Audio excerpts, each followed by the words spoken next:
CeeLo's cat has 50,000 Twitter followers. Who gives a shit? This gallant beast last night, Simba Slice, saved me from getting beaten up and jumped by 9 pike-wielding dudes in Chinatown.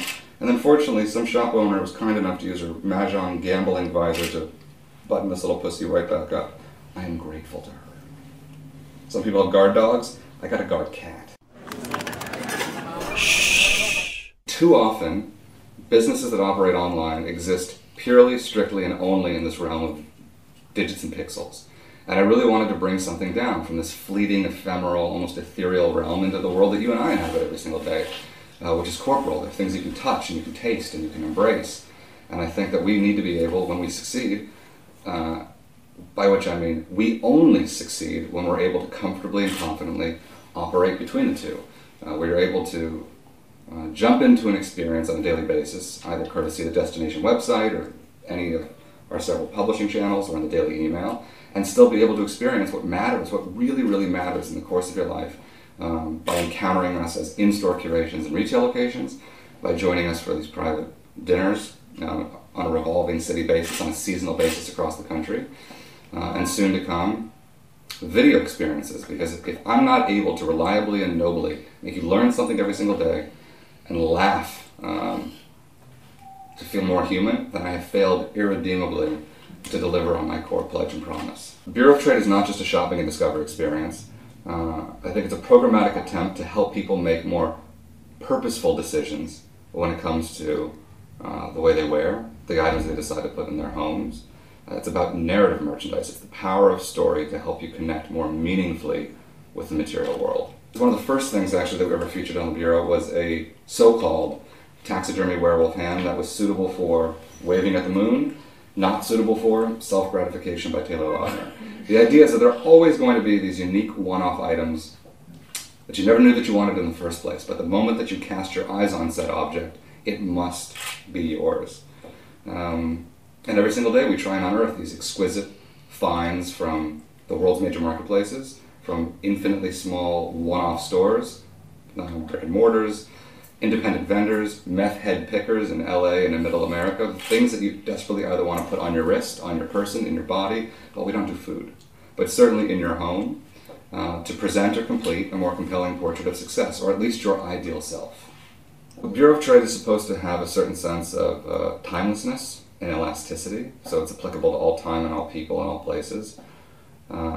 Not that we're bouncing back and forth between generations, but I want to highlight precious pieces, one-off items, things that you can cherish for the duration of your natural-born life, and you can sit around as you're reaching your golden years or starting to see a gerontologist, or your kids sit cross-armed around the table waiting for you to shuffle off this mortal coil so they can inherit the items that you've had in your home or been wearing on your wrist for years. So the name is supposed to sort of balance the sense of buttoned-up formality and allow you, or really sort of serve as a setup for a devil-may-care irreverence that really drives the point home. So it feels more human, it feels more relevant, it feels less unapproachable. And I think fashion sometimes takes itself too seriously. And so certainly the Bureau does delve into fashion with a lowercase f. We deal with design with a lowercase d. But it really is about readopting or re-encountering the material world in a more meaningful way. I think our audience is a bit of a rich, heterogeneous mosaic. It's everything from men of considerable means living in London who think of us lowly colonials with a certain amount of derision. It's about craftsmen living in Portland, Maine or Portland, Oregon who take their life's purpose very, very seriously. It's about sometimes these concentrations of cosmopolitan people living on the coasts, although I hate using alliteration. And in other instances, it's just people who want to laugh, who want to learn, who want to figure out and make more informed decisions at the point of purchase. So they acquire things that are a reflection of who they are today or the person that they someday aspire to be. In terms of what you can find on Bureau of Trade, it's anything that a man could ever want to present a complete or more compelling portrait of success. It could be a 1967 Porsche 912 with a wood Nardi steering wheel and red leather interior for 12 grand flat. It could be a 1971 Rolex Chrono for less than $1,000. It could be a pair of vintage Eames chairs for $500. It could be a leather Chesterfield couch brought in from England. It could be any variety of material merchandise that's never going to be $1 more than you need to pay, but frankly not $1 less than it's worth. These are not artificially engineered sales. These are not contrivances. We want to make sure that money is going back into the pocketbook of craftspeople who make these things possible. We want to make sure that if somebody can no longer afford to own an object, that it ends up in the right loving home at a price you can afford without having to take out a reverse mortgage on your kidneys. The Wahhabists would have you believe that we're all godless, heathen materialists. Not true. There's actually real meaning in materialism. If that money is going into the pocketbook of a craftsperson who made it possible, if the sale is going to help support a family that can no longer afford to sit on that Chesterfield couch. And I think that in a world really today defined by superabundance, more shit to choose from among and between than at any time prior, the decisions you make about what to buy, what to invest in, and what to acquire say a great deal about who you are. And I want to help people better represent themselves or their ideal selves. Chris Rock once said that America is the only country that goes hunting on a full stomach. I don't go hunting, but I do go out having already eaten. I just go out prepared.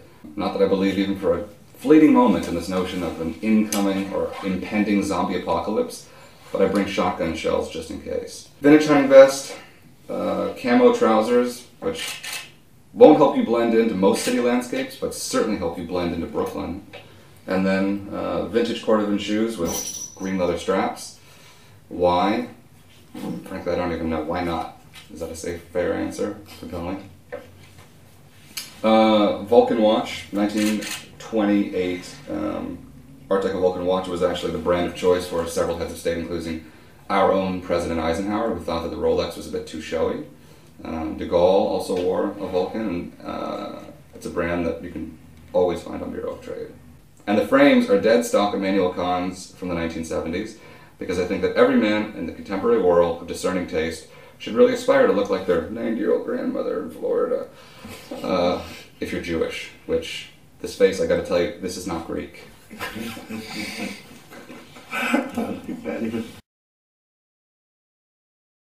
Shh. Can you look up really quick, how many Twitter followers does CeeLo's